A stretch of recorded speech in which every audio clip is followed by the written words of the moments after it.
Hello, I'm Chris Flisher, and welcome to Turning of the Wheel, an intelligent, lively discussion on astrology, art, and adventure. Timing is everything, and as the great wheel turns, we are best prepared when we are best informed. Join me as I explore the current planetary alignments and offer insights for coping with change. Educational, informative, enlightening, the Turning of the Wheel is a welcome pause in your daily swirl of constant change. Through intelligent discourse, inspired guests, and educational segments, I will help to enlighten your knowledge of astrology and guide you to accept change as the great wheel of life turns. Call in with your questions and speak with some of the greatest visionaries in the time-tested practice of astrology. Turning of the Wheel, Astrology, Art, and Adventure with Chris Flisher, each week on Turning of the Wheel podcast.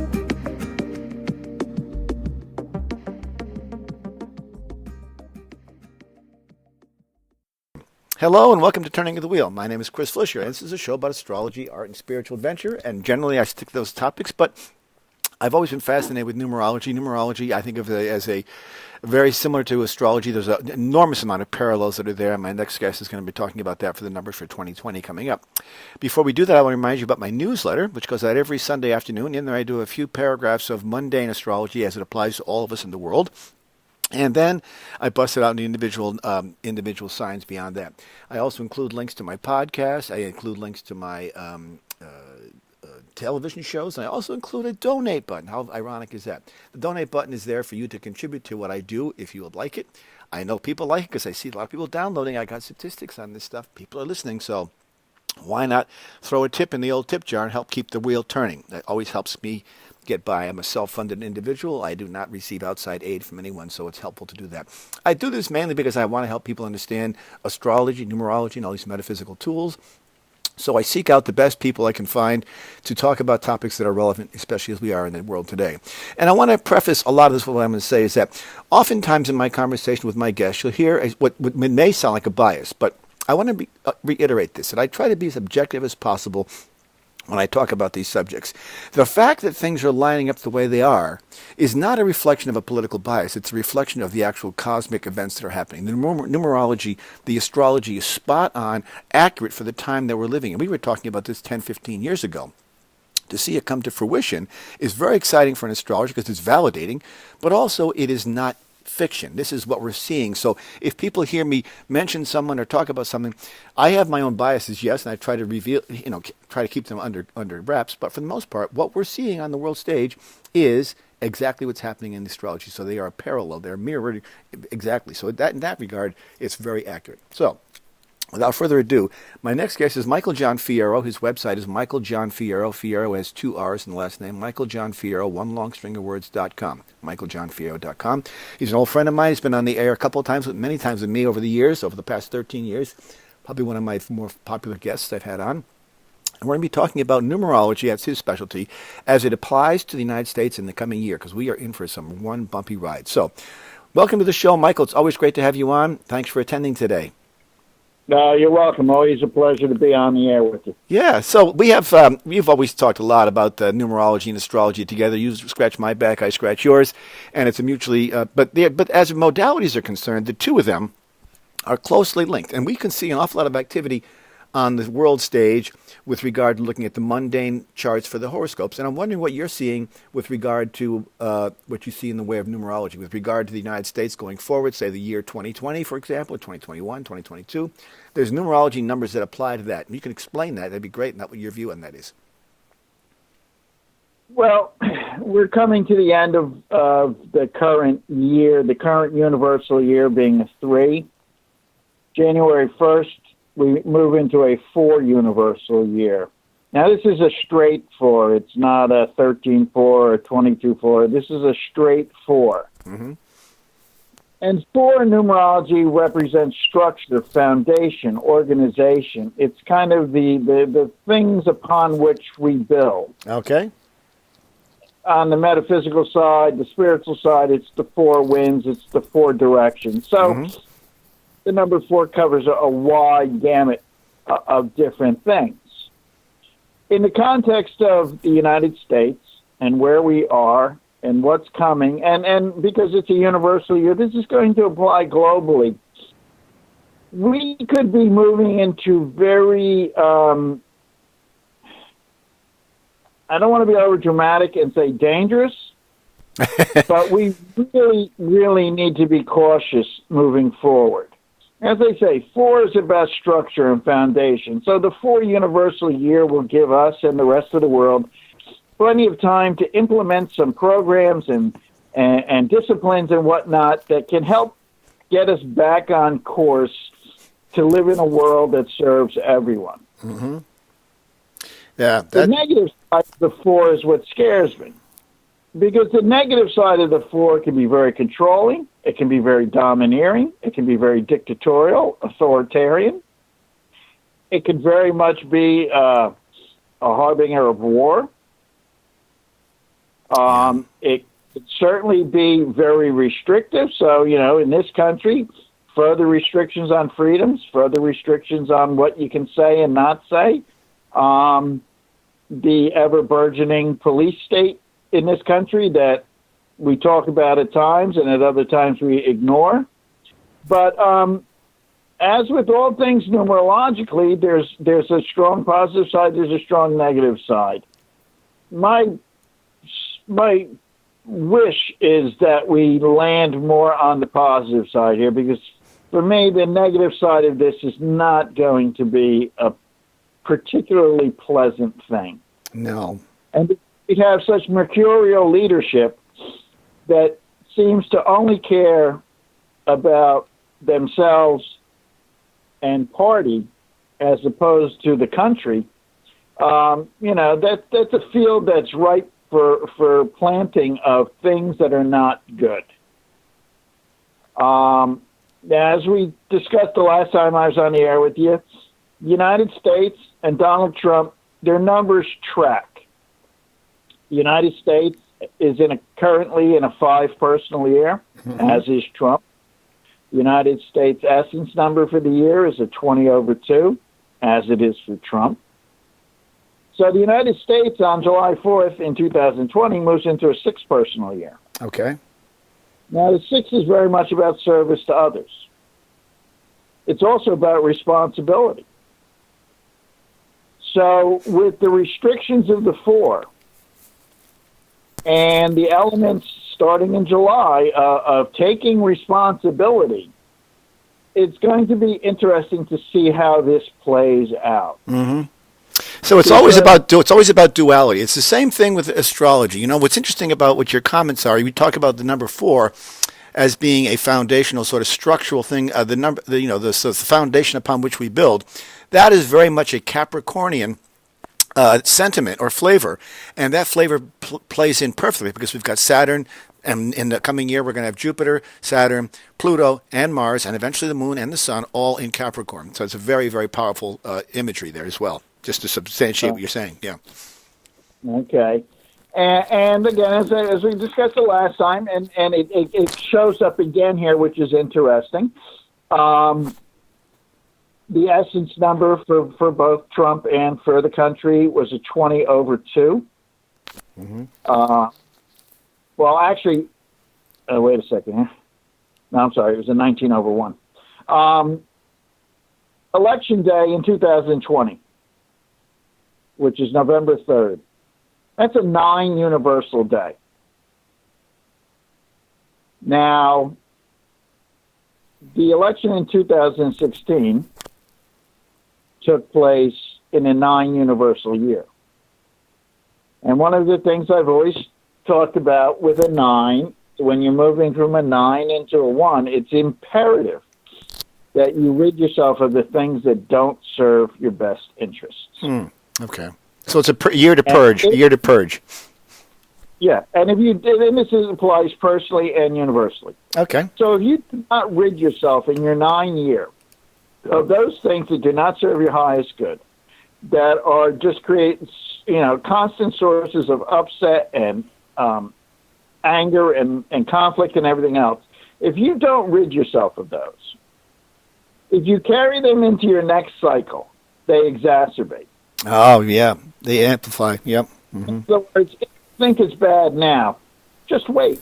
Yeah.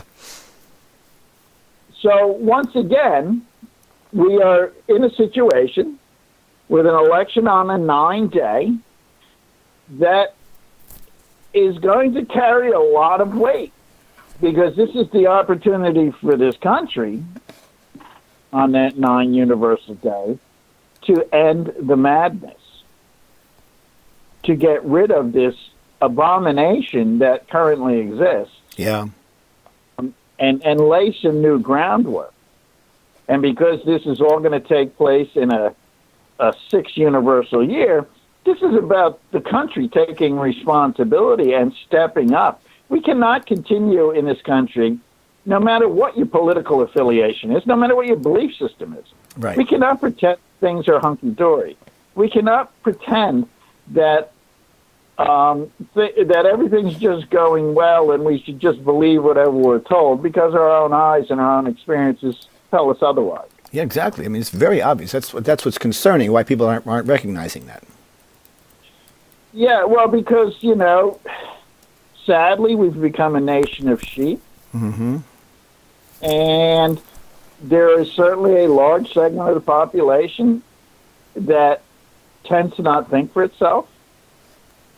It believes whatever it's told. And as has been evidenced quite glaringly in the ongoing hearings, is someone being presented with facts and totally misinterpreting. Yeah, I know. It's just totally throwing me away almost. Yeah, I mean, I don't watch a lot of the news on TV anymore because it drives me nuts. But I turned on Fox last night, and it was like being in an alternate universe.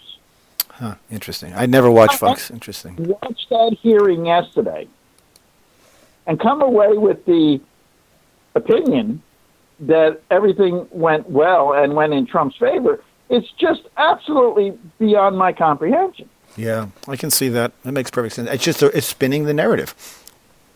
Right. And people not taking the time to make their own decisions, to gather the information. Listen to the hearings. Make your own decision. Don't wait for some talking head to tell you what it means. Well, people get bored by it. They don't want to watch it for that reason. It's too overwhelming. It goes against their political interests. That's true. And just think, because we're both the same age, could you imagine if what we have today on the right in this country had been around for the Nixon impeachment? Oh my gosh, it would have been over by now. Well, or he'd still be serving. He would have never left office. Yeah. Mm-hmm. That's why they had no choice but to do what they did. This is not a political thing. They had to do this. They really had no choice. Right, and quite honestly, they have no choice in this matter. But I don't know. At this point in time, I'm hard pressed to believe that they would vote in favor of impeachment in the Senate. Oh, I agree. I agree with that. There's no question about that. But what I think is interesting about this is that the numbers that we're applying, that we're looking at, really do track with where we are historically. And it's not just a matter of interpretation or spin. It really is an accurate depiction of where we are. And this dovetails dramatically well, perfectly well, with the astrology at the time, as we're coming into this major sort of what we call Pluto return in astrology. The return of Pluto to the place it was at the time of the nation's birth, which is July 4th, 1776. And when you run the numbers for the country coming forward, you take July 4th, 2020, and that's how you run the number for that year. That's how you classify that year. That's the birthday of the United States in 2020, correct? Correct. Yeah. And that's where you come up with that number 4, which is the year of that foundational. So it does appear, and the astrology that we have been talking about, my friends and I, the astrologers of the world, have been talking about, is the fact that this is sort of a great deconstruction that precedes a reconstruction. And so we have to look at the idea of how do we reconstruct from this mess that has been wrought. And that's where I think we'll see. So in that regard, I am somewhat a little more optimistic, perhaps, than you are. I know what you're saying about the duality process there, but we are seeing the destruction, which would therefore enable us to see, or perhaps see the beginnings of the reconstruction. If this is all sort of a flash in the pan, sort of a nightmare term, so to speak. True, but us being currently in a universal 3 year, 3 years a year to create. Mm-hmm. We should have taken the time this year to create something new. We should have found a way to tweak and enhance and improve that which we have. And we didn't do that. No, we didn't. I think we got too wound up in the destructive qualities. There are some glimmers of hope out there. Obviously, there's Greta Thunberg. There's other things that have to deal with the climate. There is a groundswell motion underneath everything of progressive people coming forward, trying to launch new ideas, and they're trying to aim the narrative towards the progressive angle. So there is some work being done there. It just hasn't come to fruition yet, I think. True. That's very true. But again, I think that we've missed a lot of opportunities. The election in 2016, again, in a 9-year, was the opportunity we had in this country to move away from partisan politics, to move away from polarization and partisanship, which has gotten even worse. Mm-hmm. And what we decided to do was go to quote Firesign Theater, forward into the past. Right. That's a reference only I would remember. Yeah, right. And so here we are, living in some bizarro world combination of the 50s and early 60s with maybe some 1850s and 1860s thrown in. And we didn't create anything this year other than more dissension and more ugly discourse and all of that. So my fear here is that with the 4 coming in, because one of the things that a 4 also represents is jail. Jail. Being restricted, being confined to to a certain space that from which you cannot escape. And because the volatility, that war thing, very interesting. I mean, Robert De Niro made a quote the other day. I don't necessarily agree with him, but he seems to think that Trump will go for 3 terms if he gets reelected, and he'll do it by starting a war. Right. Same thing happened to Roosevelt. You don't want to change horses midstream. I was worried about that already. I mean, in some ways, that's what happened to George W. Bush. I mean. Okay, but the thing with Roosevelt was that after Roosevelt, they changed the rules. Right? Yeah, I know. Right. And changed the rules. So the only way he could do that is to change the rules again, which would never happen. Christ, we're just now finally getting to the point where the Equal Rights Amendment might finally pass. Right. Exactly. And that's some odd years. So, and the other thing too is with the election coming up is it falls. For the United States, it's a 20/2 personal day. Mm-hmm, mm-hmm. And this is what that means. We will be faced with many decisions. We must learn to make judgments based on reason and not appearance. When measuring or sizing up people, see their works and not their reputations. Outward appearances can be deceiving, so we must exercise thoughtfulness before any final judgments are made.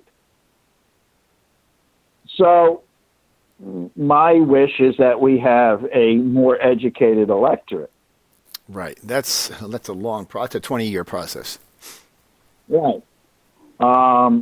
That is part of the problems. That is the crux of the problem, actually. It's the United States education system, and what has people who have not gone through that and been properly educated are the ones that are falling behind, are swallowing this false narrative. Yeah, but you know what, Chris? I know people my age who at least got a decent education, who are buying into it. Mm-hmm. Without question. Well, there's a certain amount of laziness involved in this, I think, as well, because it's easier to just blindly follow something than to have a conviction and defend it and have a rational, logical, intellectual discussion behind it. It's just easier to say, yeah, I'll do it, whatever. Just follow the bouncing ball. Right. And just to go a little further with the 20/2. New plans, new purposes, new ambitions will present a continuing scenario which demand decisive action. And this can also create the awakened human personality. Because the moment of judgment is the same as the moment of awareness. So if we can have a kind of a collective awakening here, then things could certainly change. I'm a little disappointed, really, because here we are in our 5 personal year for the United States, and the only changes that have come about have been negative. Right. One of the other things that 5 represents is law and order. Mm-hmm. And we're kind of seeing a breaking down of rule of law. Like, laws are okay when they're for our side, but other than that, they're just kind of inconvenient. Right. And I mean, the lawlessness that's on display on a daily basis, it just astounds me. It just astounds me that people accept it. Well, I think the takeaway from that conundrum that and I feel it too. I understand that. I think the takeaway from that is that if we had not gone we have to go a certain length of time. We've got to go a certain place. It's like a pendulum. The pendulum has to swing a certain place before it can swing back. So you've got to hit almost like rock bottom before you can come back up again. And I think that's where we're headed. This is sort of the symbolism of the time. Now, you mentioned the idea of the collective. In the coming year, Saturn will be moving into Aquarius, which is the sign of the collective, and Saturn is the planet that represents responsibility. So I can easily see, and Aquarius is a fixed sign, so it's going to adhere to hard, fast rules and ideas. I think that's going to make it is the wake up call for all of us to. Really, in some ways, it's almost the dawn of the age of Aquarius. I know that sounds cliche, but it really is that, because when Saturn's there, then Jupiter will be there shortly thereafter. When the two of them marching through, it means a big collective responsible correction, is how I interpret that. So I'm encouraged by that. We're not there yet, but I think that what we're seeing is the sort of we're at the very bottom of the pendulum swing, where it has to hit the wall in order to go the other way. That's my take of it astrologically. And when does the Saturn influence kick in? I'll tell you in a minute. It kicks in roughly around I think it's the April of 2020. Let me just get that straight here. It is coming up very quickly. It is. I think it's in April. Yeah. No, actually, it's in. Yeah, it is. It's April. April will have Saturn and Mars will both be in. Aquarius. Mars is only there for a short time, and then when Jupiter gets there, which is not long after, Saturn will retrograde back into Capricorn for a period of time in November 2020, which is something of good, I guess. And then by December of 2020, the end of next year, Jupiter will join Saturn in Aquarius, and I believe that'll be a time when we see an opportunity over that 2.5-year span when Saturn is in Aquarius rather, to heal, or our attention will be drawn towards healing on the collective level, because this is a collective theme that's there. We all are members of the planet here, and I think the planet, the greater challenge and the call to arms for all of us that will unite us in some ways is the fact that the planet is reacting the way it's reacting. So we have no choice but to respond. It's almost like being attacked by an alien interference of some sort. The climate is our enemy, or not our enemy, but the adversary we must tackle in order to resolve and save ourselves. That's how I see it. Okay, and Saturn that's the planet. That's kind of the planet of restriction, correct? Restriction, responsibility, accountability, duty, doing the right thing. It's all about doing the right thing. Yes, and then Jupiter Jupiter amplifies that whole theme. Okay. Because what's interesting, as I said, with the personal day for the United States on Election Day being a 20/2, the astrological correspondent for that number is Saturn. Mm-hmm. So that's perfect. And the tarot card is judgment. Ah. No, we're coming to a point in time where that's going to be very valid. We're coming to a massive judgment period here, it looks like. Right. And I do believe that we're going to have to make a decision. We are not going to be able to just keep bumping along, ignoring stuff. No, that's not and I do believe that this year things are going to come to a head, and people are really, our government, everyone is going to have to make a decision. as to where do we want to be, what kind of a country do we want to be, and where do we want to go. So I think all of this stuff this year. Again, my concern is that negative side of the four, that conflict, restriction, dictatorial energy. Mm-hmm. That's the thing that kind of scares me a little bit.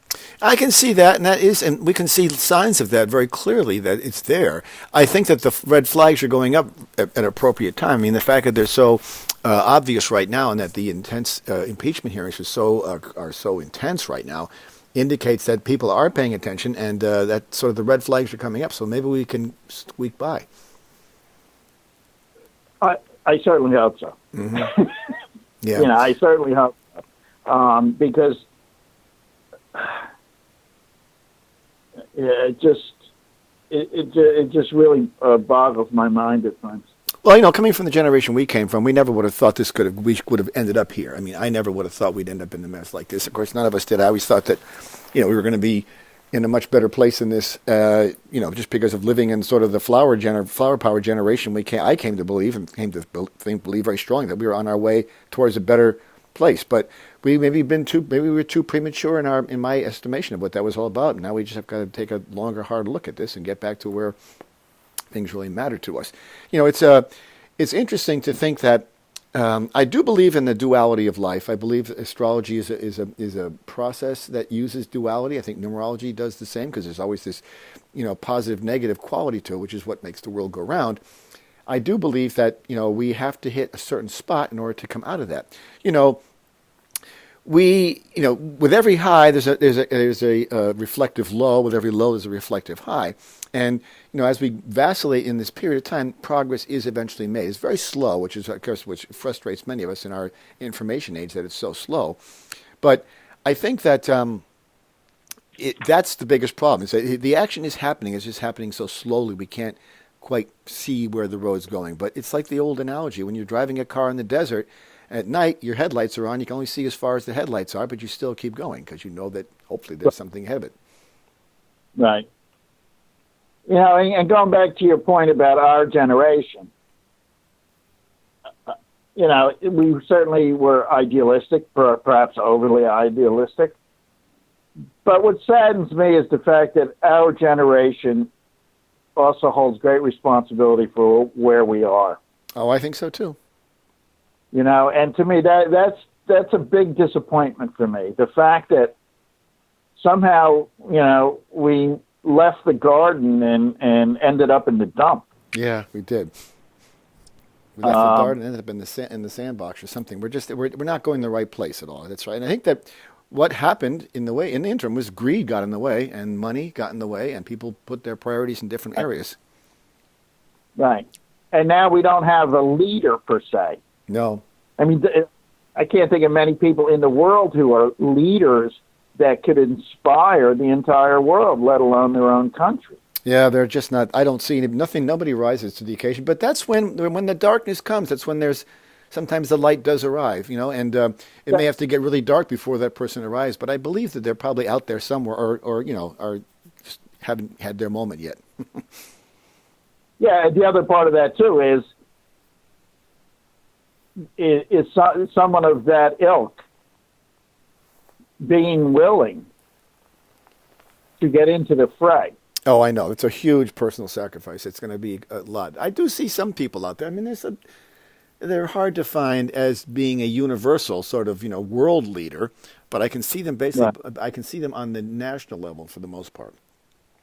We'll take a quick break here. We're talking today with John Fierro. His website is Michael John Fierro, Fierro with 2 R's at the end, michaeljohnfierro.com. He's a numerologist out of New Jersey. We'll take a quick break. We're going to come back and talk about some famous people's numbers and where they may be ending up in the near future. So hang in there. We'll be back in a few minutes. In the meantime, you can go to my website, chrisflisher.com or turningthewheel.com. You can donate to it in both places. And also go to Michael John Fierro's website, michaeljohnfierro.com. I'll be right back, folks. Hang in there. What is your destiny? Where are you going? What is your real purpose? Do you know? Do you want to know? Of course you do. It's your duty to yourself. We are all here for a reason, and we all have great potential. Discover all of this and more with a professional astrology reading. My name is Chris Flisher, and I can help you. Discover your strengths and work on your weaknesses, and live your life to its fullest capacity. Based on your birthday, birthplace, and birth time, an authentic astrology reading will allow you to live your life to the fullest and reveal your true purpose. Only real astrology can give you real information. It is your destiny, and it is your path. Write me at chris@chrisflisher.com and book a reading today, or call me at 978-393-1036. That's 978-393-1036. www.chrisflisher.com.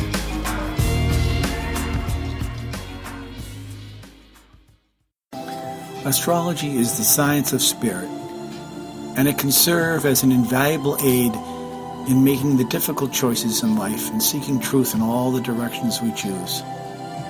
It holds the potential to allow each of us to evolve to our highest potential. It is the logic of the universe, the code of existence, and the pathway to true wisdom. It is our duty to draw from it the instructions for our lives and to live them to our fullest potential.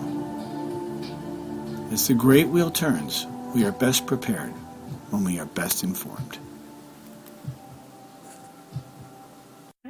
As the world shrinks and our barriers come down, diverse cultures are striving for harmony, balance, and peace. To ease the transition, we need to expand with color, light, and tolerance. Now, you can become a global citizen and embrace the color and clear spirit with the divine artwork of the mandala. Mandalas are a timeless artistic offering for creating unity, harmony, and peace. My name is Chris Flisher, and I've spent years creating mandalas, and they are now available online at www.turningofthewheel.com. Come and experience the world of color, form, and function with t-shirts, coffee mugs, note cards, and limited edition prints. These vibrant, lively paintings and products express optimism, oneness, and spiritual balance for all who use them. www.turningofthewheel.com. That's www.turningofthewheel.com. And enter a world of possibility and color.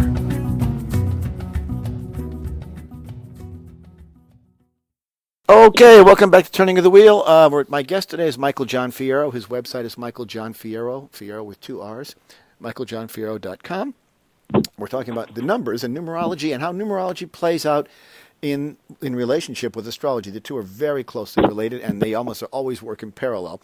And we're going to be talking, we just finished talking about sort of what we could see as the coming year for the United States.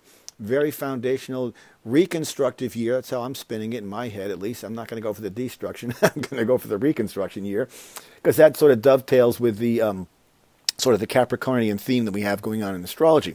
Now, granted, all these things are very slow. All the planets that are in Capricorn are outside slow-moving planets. Not all of them, but, Pluto's a very slow-moving planet. So is Saturn and Jupiter as well. And so, therefore, progress is slow, but it is there. And that's what encourages me as we go forward. But I want to know about what do you see in the way of a personal year for the president. Now, his birthday is June 14th, so that's 6/14. And it's going to be 6/14/2020. So that would be 11 and 4, which would be a 6. Is that correct? Did I do that right? Again, he and the United States track. The United States goes into a 6th personal year. Trump goes into a 6th personal year. Okay. And the 6th personal year indicates what? Responsibility, service to others. Okay. But see, the 6 also adds a quality of stubbornness and opinionated and digging heels in on things. And since he doesn't seem to be a person capable of expansive thinking, right? I think we're in for more of the same.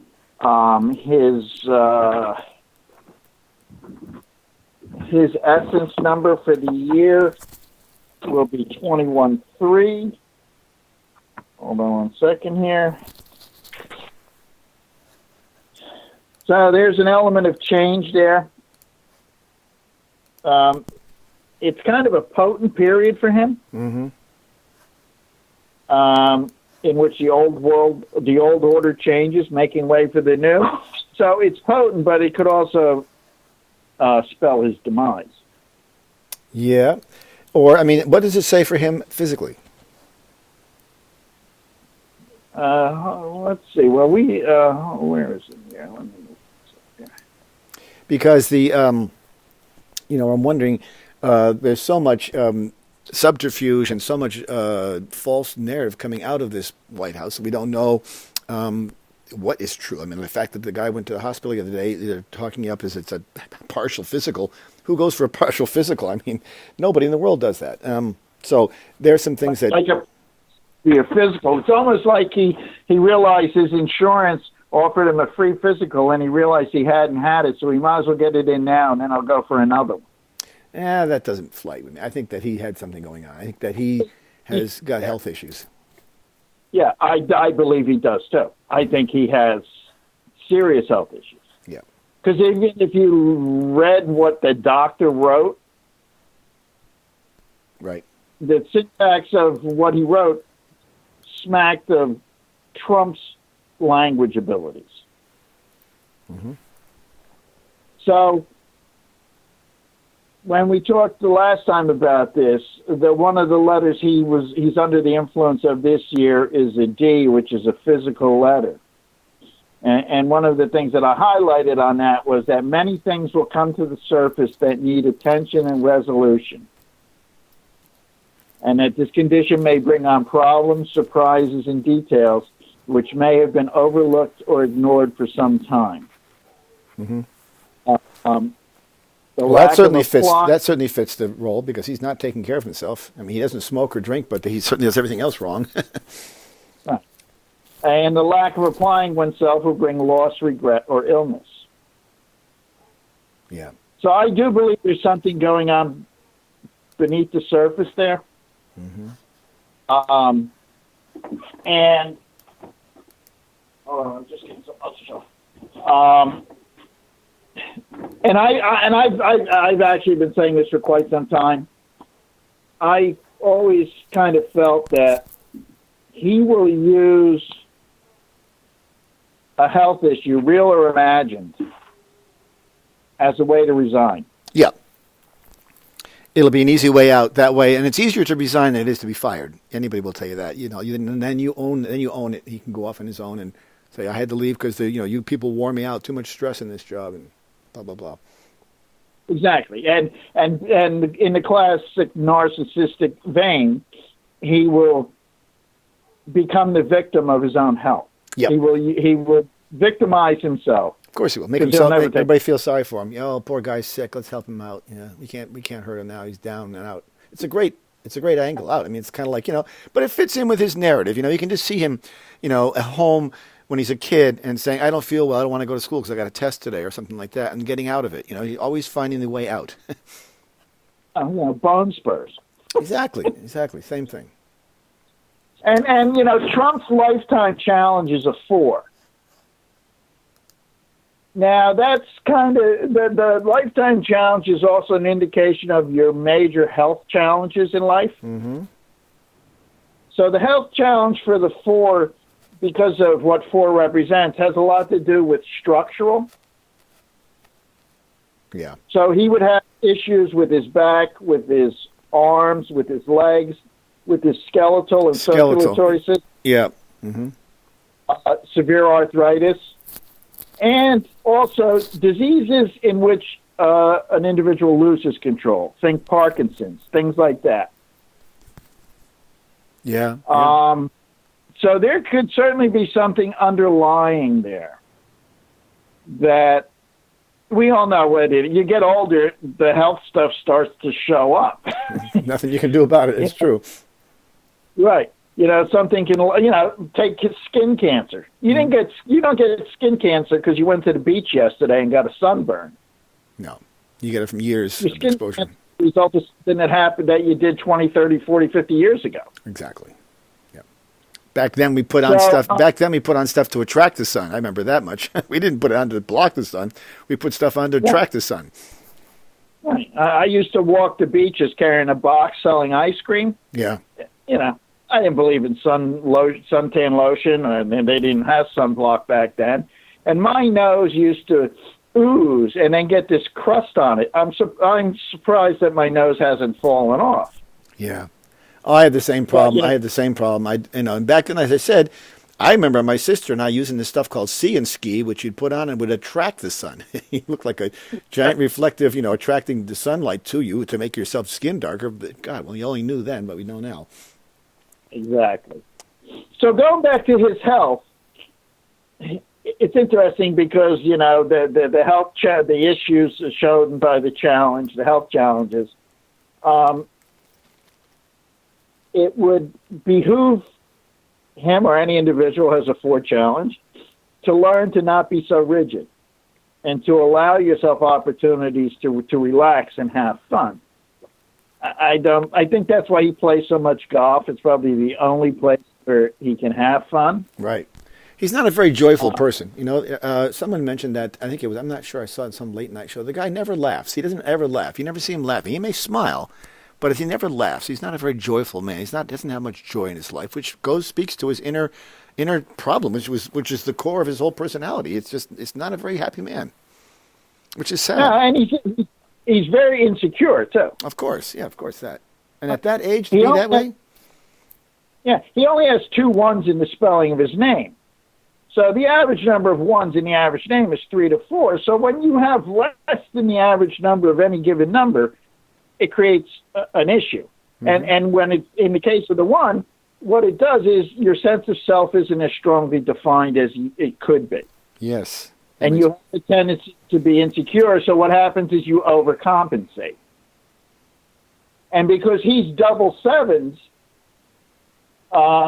he internalizes everything. Wow. And because he doesn't have in my estimation, the capacity to process things, he is in a constant state of reaction. Yeah. He is in a constant state of reacting to situations rather than understanding them and looking to fix them. And he's always reacting from a defensive standpoint, typically, it seems like. Right, without thinking. It's interesting. I just started reading that book, The Warning by Anonymous. Oh, yeah, uh-huh. I recommend it to everyone. I don't care where you land on the political spectrum. You need to read this book. Huh, interesting. Because this is somebody who's really close to him. Mm-hmm. There's a part of me that thinks it's Kelly Conway, to be honest with you. Interesting. Yeah, I could see that in some way. I've always reason for her to still be there. Well, given her family and the positions that her husband takes, see how she endures what she endures without being there to kind of be the frontline correspondent. Now, I could be very wrong with that. We may never know, but his behavior, he does. They said that, when the president gets a briefing, usually it could be 50 pages. Well, he doesn't read. Right. He doesn't read at all. So they had to keep cutting it down.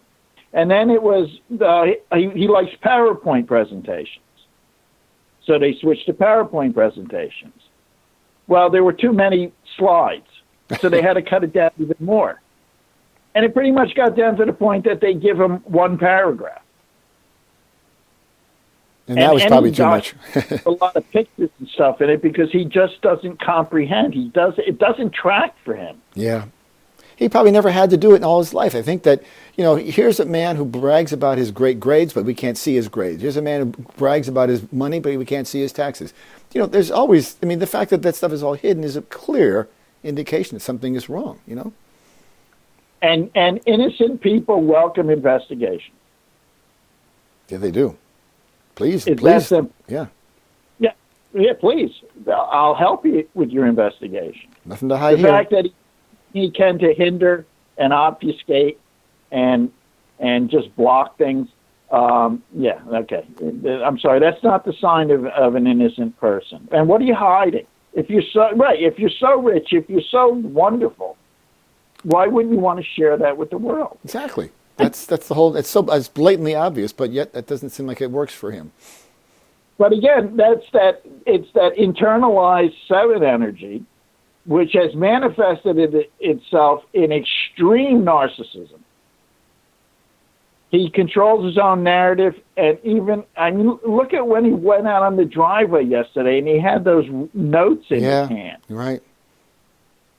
You know, it's just astounding. It really is. It's astounding that he's gotten to the level that he's gotten to, and it's astounding that people see that behavior and say, "Yeah, well, that's okay." That's nothing. Because as I think, I do the same thing. If you had a personal life who acted like that, would you hang out with them? No. Of course not. No. But you don't know that. I mean, but again, the fact that this is so, and this is where I sort of see the logic of what's unfolding, and it's maybe difficult to swallow for some people, but I think it makes sense. If things had not gotten this bad, there would be no reason to correct it. So we have to have this sort of falling down, this massive explosion of sinking to the bottom of the barrel, to use my analogy before, going the pendulum has to go so far. This is what will prompt the great cleansing. This is what prompts the great cleansing. The reason he's done the things he's done is because no one said he couldn't do them. The founders in the Constitution didn't say the president cannot own a hotel in Washington, D.C. And so he says, oh, it's not written down. I guess I can go do it. That's part of it. So a lot of it has to be changed. The narrative has to be changed. We've got to up our ante with regard to how we say what can and what cannot be done. Income taxes have to be filed. That's just one of those things. That was a loophole. They have to be filed. It doesn't say I have to file them, so I'm not going to file them. So that's the thing. He's played on that card all along. And that's been good so far, but it also prompts us to rethink how the whole damn show is run. Right, and the dangerous part is the enablers. Oh, we know that. And I'm surprised by them. That's what really surprises me more than anything else. But they may be having their day. They may come around. At all.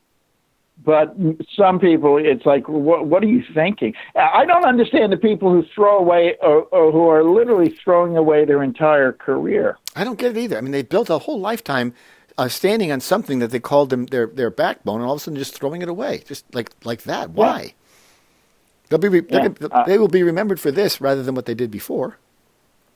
Yeah, if they don't end up in jail. Right. Well, that's true too. Mm-hmm. And just the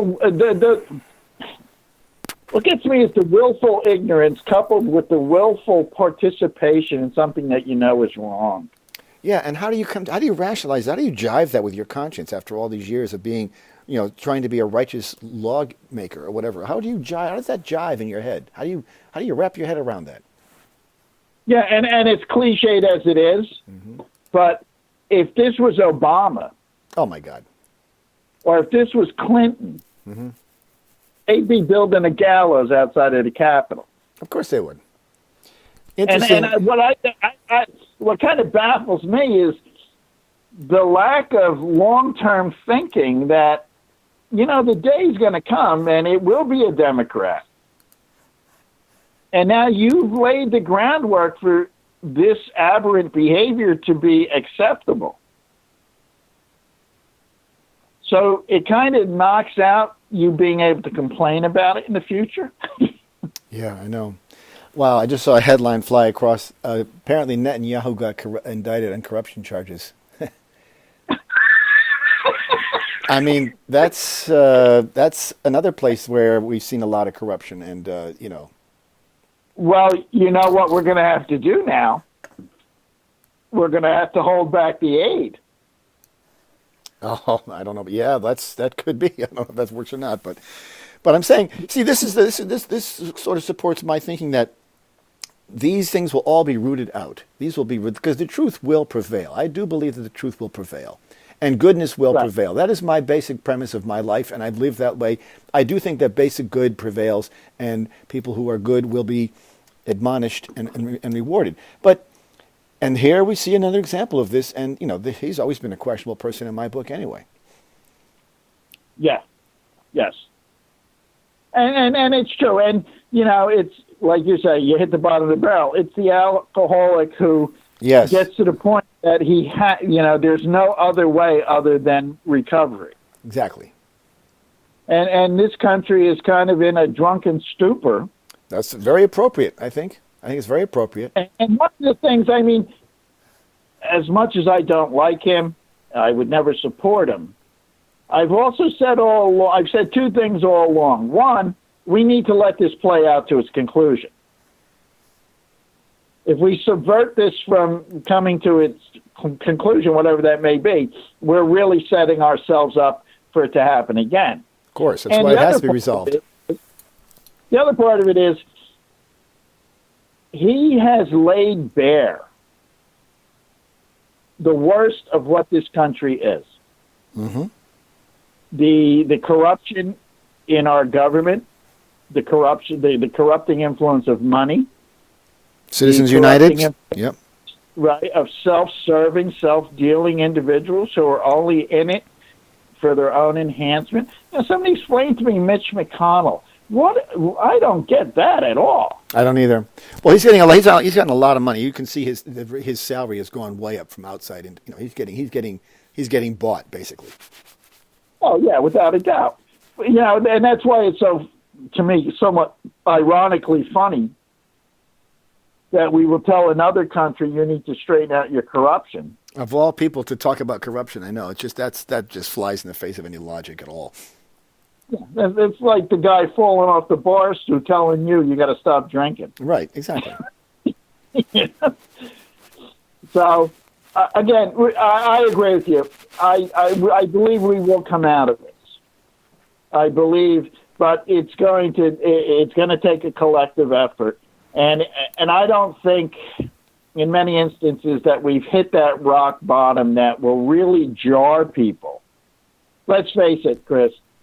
If detaining 70,000 children, I know, hasn't woken people up, if the destruction of the environment, if the destruction of private property and sacred lands and national preserves for the sake of a fence doesn't rouse people, then I kind of question, what is it going to be that will finally wake people up? Well, I think part of the problem in this particular age, and the only reason this can get as far as it's gotten, I think, is because we are so distracted, and a lot of the distraction is it outside interference or outside, the internet, the Facebooks, the social media are all things that have turned the narrative into a different type of narrative where it doesn't come from an authority. It comes from every individual has their own little platform to stand on, and that is it's a huge distraction. I mean, Facebook is great in some ways for what it provides and what you can do with it, but by the same token, it has an awful lot of negative connotations too that drag us away. What's the you probably don't know, what's the numerology for Facebook? Do you know that? I've never looked at it. I'll have to do a little research. Yeah, because he scares me. Who? Zuckerberg. And now it just came out today. I saw that thing that Zuckerberg and Peter Thiel met privately with Trump around the time that Zuckerberg was testifying to Congress. They didn't tell anybody they were having the meeting. No details of the meeting have been released. And, and Facebook taking that unbelievable position, well, if you lie in an ad, we don't care. Yeah, come on.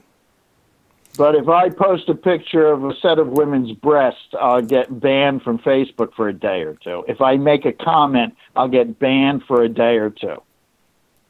So, believe me, if there was a viable alternative to Facebook, I'd be off of it in a second. Well, there's Instagram, but that's just an extension of it. It's owned by Facebook, so,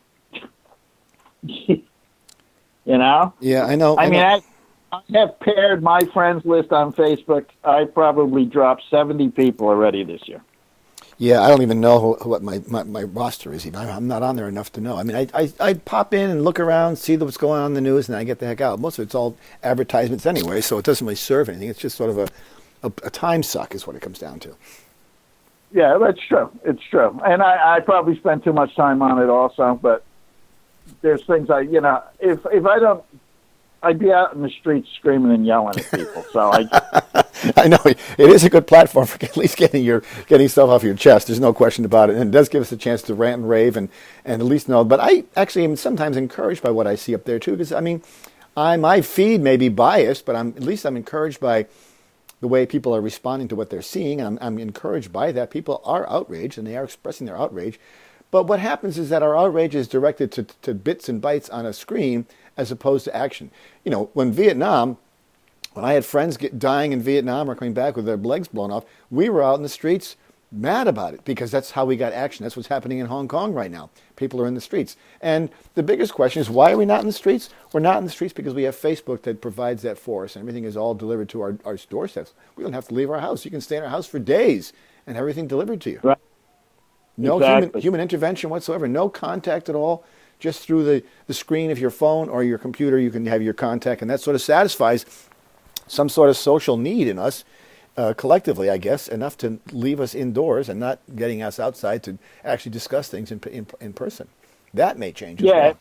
But my fear too, and I won't be here to say it, is the diminishing ability for people to have actual face-to-face conversation. Yeah, or use the language properly.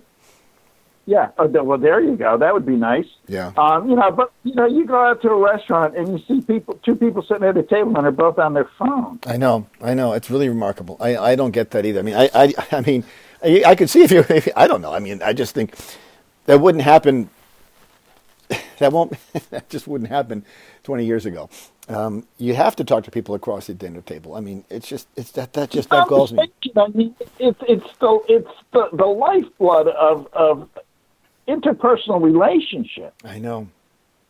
I mean, that's, I still have my flip phone, even though it's 4G capable. I have a flip phone, and my message says, you have called a no text zone. Either leave a message or you'll never hear from me. Oh, good. Don't text me because I'm not responding. Mm-hmm. Because in the time it takes you to type, you could actually say to me, whatever you have to say. Right.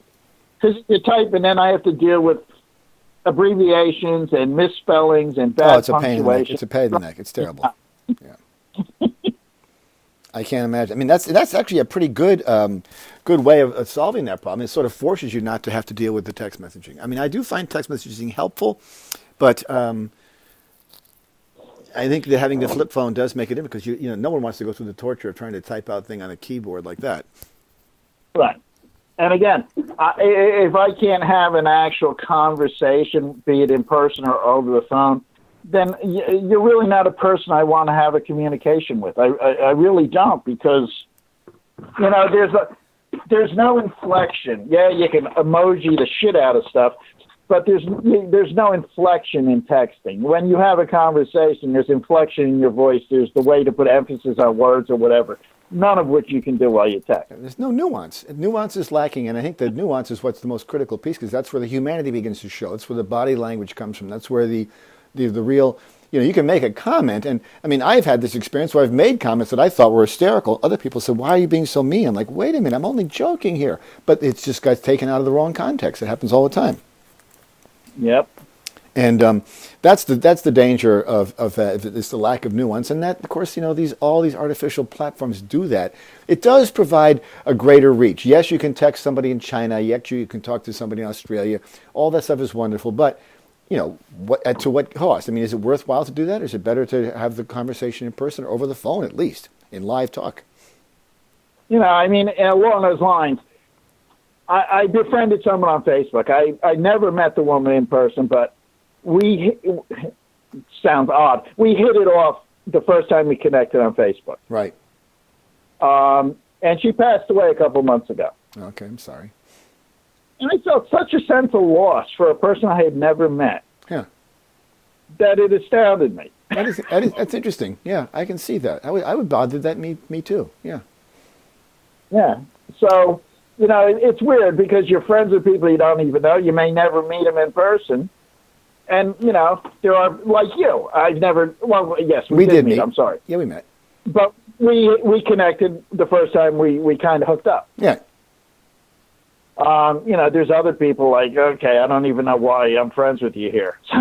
Oh, I have that all the time, and that's because if you're a person who does what we do and put out product or newsletters or anything like that, people will tend to follow you and know who you are from that. And people probably know me, but people know me better than I know them, because I do put up a video every week. Oh, you can see my actions, my face moving, my hands moving, my how many times I screw up things or stutter or whatever. But that shows my humanity.